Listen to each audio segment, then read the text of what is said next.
napahamak si Eugene sa pagtangkang iligtas ang isang bata. Isinama siya ni Charlene sa kabilang daigdig at iniharap kay Jericho. Binigyan siya ng matinding pagsubok para muling mabuhay. Kinakailangan niyang palakihin ang espiritu ng halimaw, pero tanging sa mabuting paraan lamang. Dahil kung hindi, magiging masama ang halimaw at kakainin siya nito. Ang lihim na pag-ibig ni Jenny.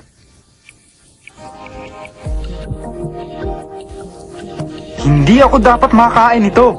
Kailangan makabalik ako sa katawan ko. Dapat puro kabutihan lang ang gagawin mo kung gusto mo pang makabalik. Ha! Hindi pa naman ako sanay ng pinupuri. Nahihirapan tuloy ako sa ginagawa ko. Kailangang masanay ka na sa paggawa ng puro kabutihan lang kung gusto mo talaga makabalik pa sa inyo. Bakit ito pang pagsubok na ito ang naibigay sa akin?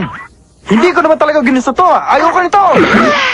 Shh! Mag-iingat ka sa mga sinasabi mo. Wala naman nakakarinig ah. Nagpadala si Jericho ng isang investigador para tignan kung ano ang mga pinaggagawa mo. Anong investigador?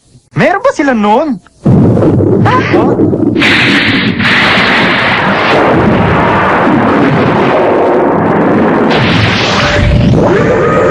Ang investigador?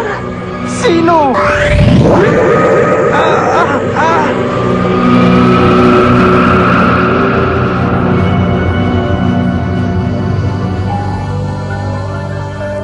Kamusta kayo? Ha?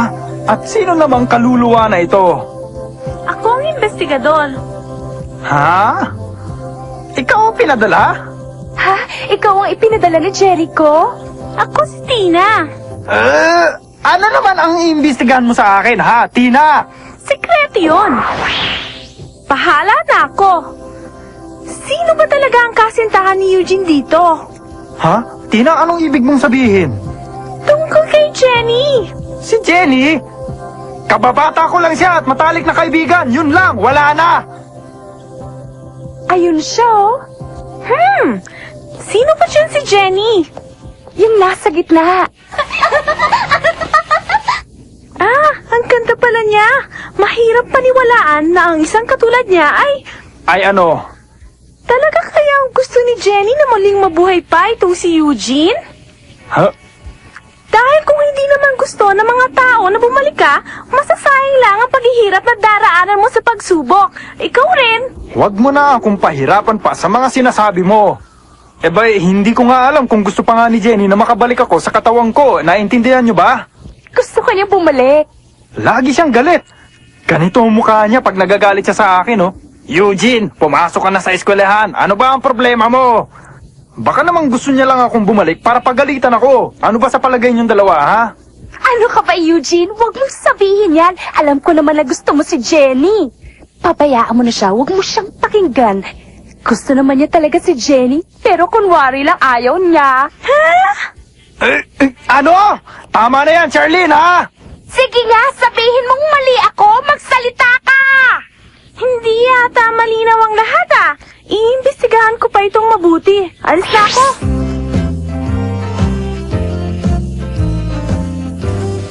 This is my youngest son. There are 4 people in my family. He is happy with his wife and children. Oh, maganda, Jenny. Napakaganda. Very good.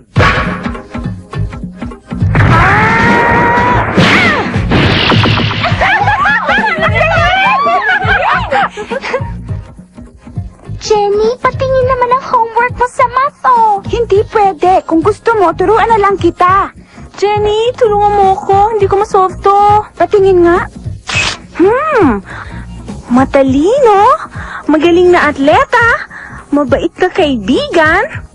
Ang pag-ibig nilang dalawa ay maaaring guni-guni lang ni Eugene. Ano ka mo? Wow! Ang gwapo na isang to, ah! Jenny, sandali. Ha? Mari ba kitang makausap? Ha? Oh, sige. Matagal na kitang pinagmamasdan. Unang araw pa lamang ng eskwela. Ibig ko sabihin, matagal na kitang gusto. Maaari ba tayong maging magkaibigan? Hindi kita bibiguin, Jenny. Sorry, hindi pwede. Ano? Pero bakit? Huwag mong sabihin may gusto kang iba. Ganun ba? Oo. Uy,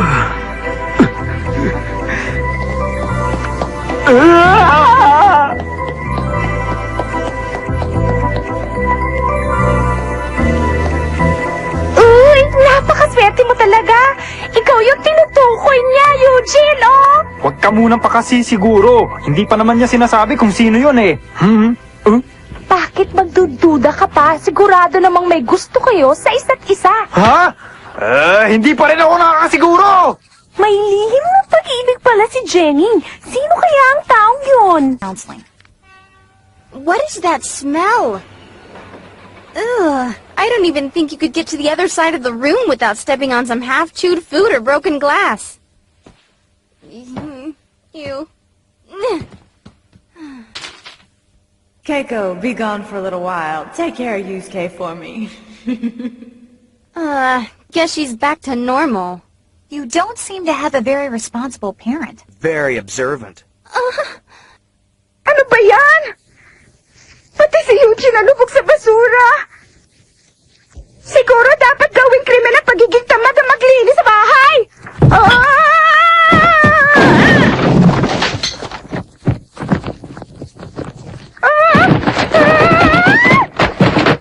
Eugene! Nasaktan ka ba? Naku, kung hindi ako dito pupunta araw-araw para maglinis, baka walang katawang abutan si Eugene. Tingnan mo na, pati yung mukha niya puro alikabok.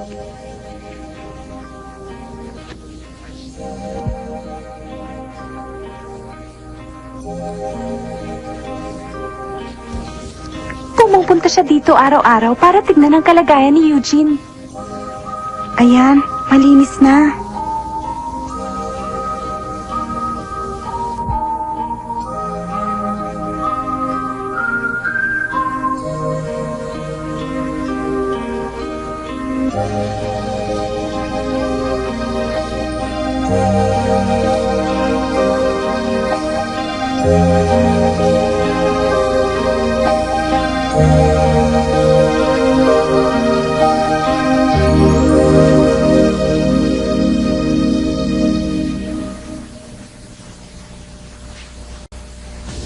Sandali, Jenny! Huwag mong gagawin yan! Ano ba sa tingin mo ang gagawin mo, ha? Ay! Huwag kang maingay! Itong pagkakataong makilala siya! Walang nakakarinig sa atin. Ah! Ito ang asosasyon ng ating komunidad na nagbibigay babala sa mga tao.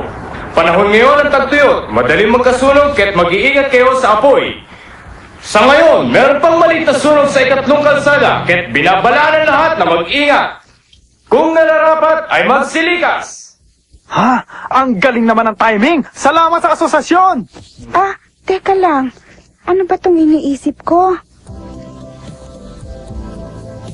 Nakalimutan ko! Inuutusan pala akong bumili ni Mami.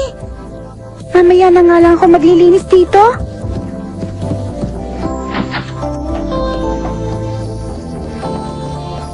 Kamuntik na yon, Eugene, di ba? Nakakatuwa naman. Eugene, ang swerte mo talaga. Naiinggit ako.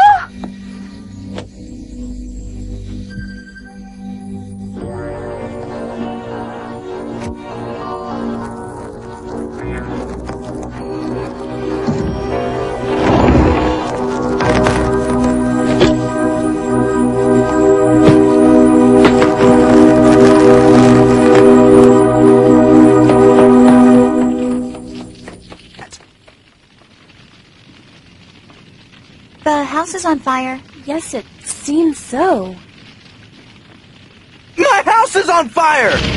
My mom didn't even have the decency to lock the windows for me! Yusuke, maybe we should focus on other things. Ha? Nasusunog ang katawan ko! Gumising ka! Kung hindi masusunog ako! Gising! Gumising ka! Gising! Gising! Ayaw tumalab! Kinakailangan makabalik ako dito! Hanggat hindi napipisa ang itlog, hindi ka makakabalik. Anong gagawin ko para maligtas siya? Kailangan may makaalam kung ano nangyayari dito. Subukan mo si Alfred. Matatagalan ako bago ko siya mahanap! Hahanapin ko siya! Ako! Tulong! May sunog dito!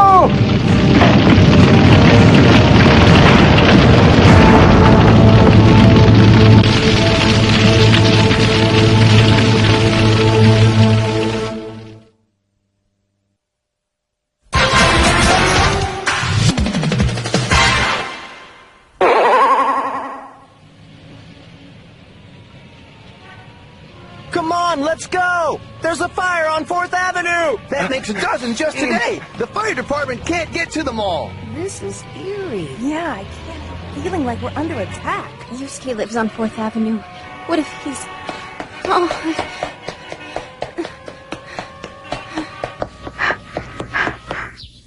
Humanda ka! Ah! Ha!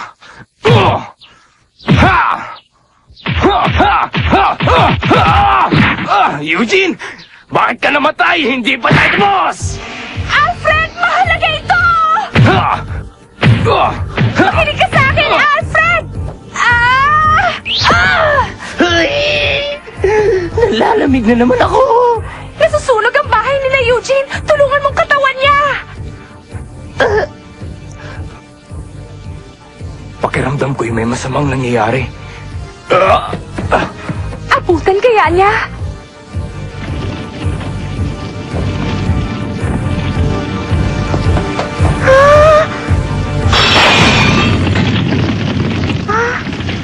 Siguradong babalik ako. Iligtas mo ako! Eugene! Bumalik na si Jenny! Ano ka mo?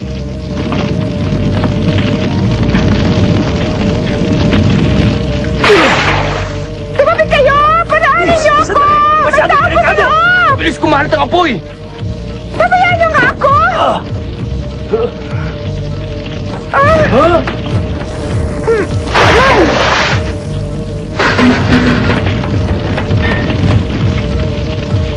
Jenny!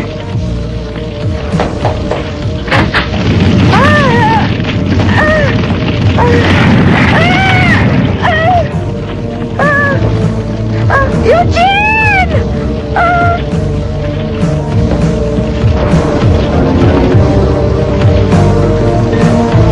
Huwag na! Kalimutan mo na! Alis na! Pabayaan mo na ako! Hindi na importante yan! Alis na! Pero kung wala ang katawan mo, hindi ka na makakabalik pa! Para ano pang bumalik ako kung wala na rin lang si Jenny?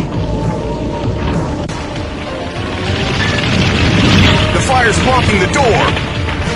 I told that girl! I told her! You're Mitchie's house! Kuwabara! They say Keiko's trapped inside! Ano? Si Jenny? Totoo bang sinasabi mo? Nasa loob si Jenny?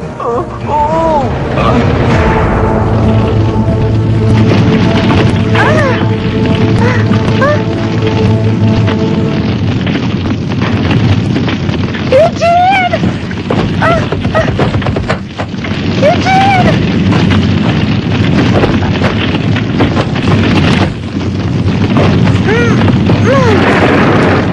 Kailangan makalabas tayo!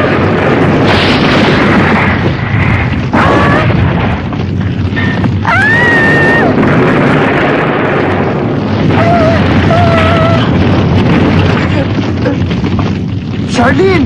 Paano ko matutulungan si Jenny? Hindi ko alam. Wala akong magagawa. May parang pa. Alam ko kung paano. Paano? Sabihin mo sa akin! Eugene, pag ginamit mo ang kapangyarihan ng itlog, maliligtas mo sila. Ha? Itong itlog? Kailangan ihagis mo yung itlog sa apoy. Kaya lang ano? Sabihin mo! Dalian mo! kapag ginamit mo ang kapangyarihan ng itlog, ikaw ang mapapahamak. Ang ibig mong sabihin, kapag ginamit ang kapangyarihan na ito, si Eugene ay... Oo, hindi ka na makakabalik sa kanila kailanman. Ano? Hindi na ako mabubuhay? Hindi ko na pala sila makakapiling kung ganon. Oo, tapos na ang lahat. Jenny, kailangan ni Jenny ang tulong ko.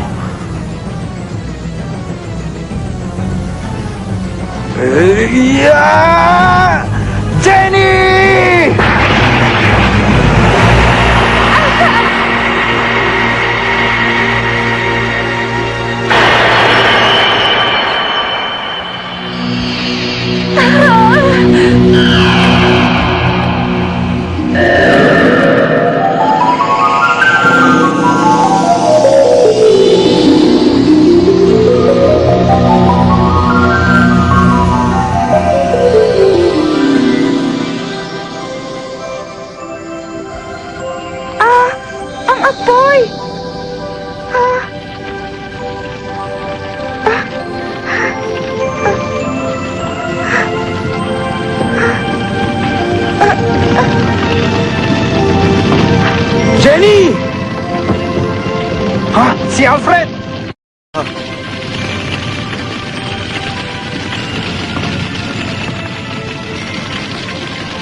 Someone's coming.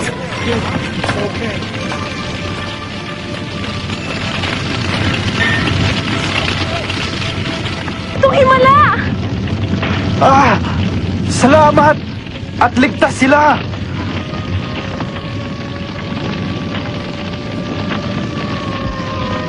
Salamat! Narito nga mga bumbero! Anong nasa loob ng kumot, Jenny?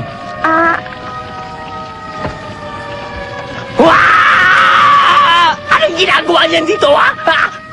Mami, ako nagkikwento. Mabuti pa, umalis na tayo dito. Si Eugene! Hindi ko maintindihan! Pero dito tayo! Ha? Alfred! Huwag mong hawakan si Jenny! Hindi porke tinulungan mo siya, pwede mo na siyang hawakan! Eugene, Ha? hindi na madali ang lahat simula ngayon. Ha? Hindi ka na makakabalik pa sa kanila habang buhay. Hindi ko alam kung sino ang iibigin ni Jenny sa hinaharap, pero kailangang tanggapin mo, magpakatatag ka. Eugene, Tama ka, Charlene. Hindi na ako makakabalik pa sa kanila.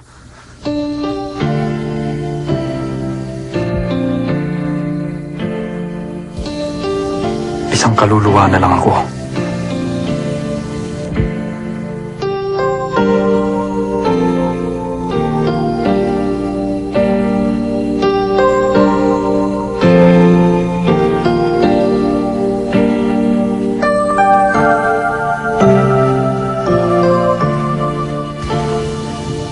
Jenny, Alfred, patawarin niyo ako. Dahil sa kapabayaan ko, muntik na kayong mapahamak. Pati ang maganda mong buhok. Baliwala po ito. Basta ligtas ang katawan ni Eugene. May nakita akong daan sa gitna ng apoy. Iniligtas ako ni Eugene. Alam kong siya yon. Maraming salamat sa ginawa mong tulong. Hindi ako makapaniwala. Ikaw talaga? Eugene, bumalik ka na agad dito sa amin, ha? Hihintayin ka namin. Hindi na ako makakabalik pa sa piling nyo kahit na kailan. Hindi nyo ba maintindihan? Mami, hindi na ako mabubuhay pa. Hindi na! Hindi na! Kawawa naman si Eugene. Ganun talaga. Ito ang pinili niya. Dalhin nyo na ako kahit saan. Nakahanda na ako sa mga mangyayari. Dalhin nyo na ako! Eugene! Huwag kang mawala ng pag-asa! Ano? Ha? Jericho! Jericho! Tina, natanggap ko ang report mo. Eugene, mali ang pagkakakilala ko sa iyo. Ha? Pinilit kong alamin kung talagang gusto ko pang bumalik ng mga tao sa inyo. Dahil dito, nalaman kong gusto na nilang makabalik ka. Ngayon, papayagan kitang makabalik sa katawan mo. Kaya, huwag ka nang malungkot. Ha? Kung hindi mo inihagis ang itlog sa apoy para mailigtas si Jenny, kakainin ka rin ng halimaw pagpisa ng itlog na ito. Pero, inihagis mo ang itlog na walang alinlangan. Eugene, may taglay kang kakaibang katangian. Pati na ang karanasan mo sa pagkamatay mo ay hindi namin inaasahan. Kaya't pinapayagan kitang mabuhay muli at malaman ang totoong kakayahan mo. Ha? Totoo ba yan? Si Eugene may pag-asa pa. Jericho! Hanggang sa muling pagkikita, itatago ko ang itlog na ito.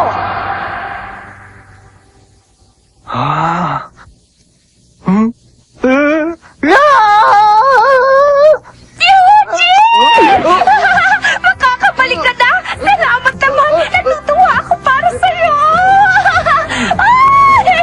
Makakabalik ka na! Tama na! Nahihilo na ako! Tama na! O, sige na yan! Yay!